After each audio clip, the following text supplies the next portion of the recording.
তুমি আমারে ভণ্ড বলেছ নবীর পক্ষে কথা বলার কারণে, তুমি আমারে ভণ্ড বলেছ নবীর পক্ষে দাঁড়িয়ে তোমার স্কলারের বিরুদ্ধে বলার কারণে।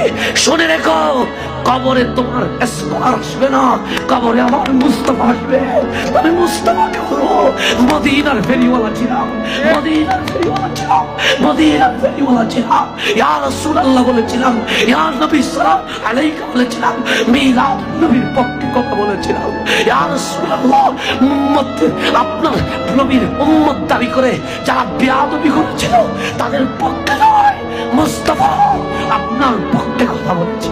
তুমি বকা দাও বন্ধু তোমার স্কলারের কারণে, তুমি বকা দাও বন্ধু তোমার পক্ষে কাজ করতে পারবে। শুনে রেখো, কবরে তোমার স্কলার আসবে না, কবরে আমার রহমতে আলম আসবে।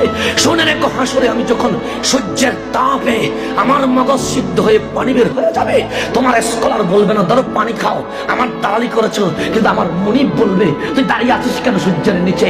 তুই না ইয়া রাসূলুল্লাহ বলেছিলি, তুই না আমি নবী নবী করেছিলি। আয়, তোর বাবা তোর পরিচয় দেয় নাই, তোর মা তোর থেকে দূরে সরে গেছে, তোর ভাই তোর পরিচয় দেয় নাই, আজকে তোর কেউ যখন নাই, তোর মনিব বুকটা খুলে দিয়েছে, আয় তোর আমি পানি পান করায়া দিব। আমি কি ওই নবীর পক্ষে কথা বলবো না? আমি কি ওই নবীর পক্ষে দালালি করবো না? আমি কি ওই নবীর পক্ষে গিয়ে বেয়াদবের রাসূলের বিপক্ষে বলবো না?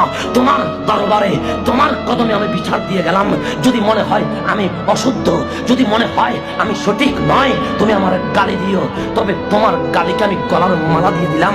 কারণ আমি কাল কবরে গিয়ে বলবো নবীরে আমার অ্যাম্বাসেডর বলেছে, আমাকে ফেরিওয়ালা বলেছে, আমি তো মদিনাওয়ালার ফেরিওয়ালা।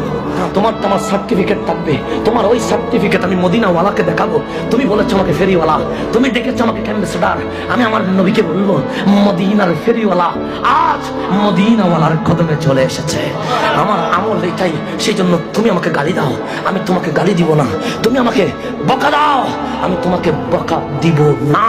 কারণ আমার মনিব শিখিয়েছে গালি দিলে তুমি ভালোবাসাটা দিয়ে দাও।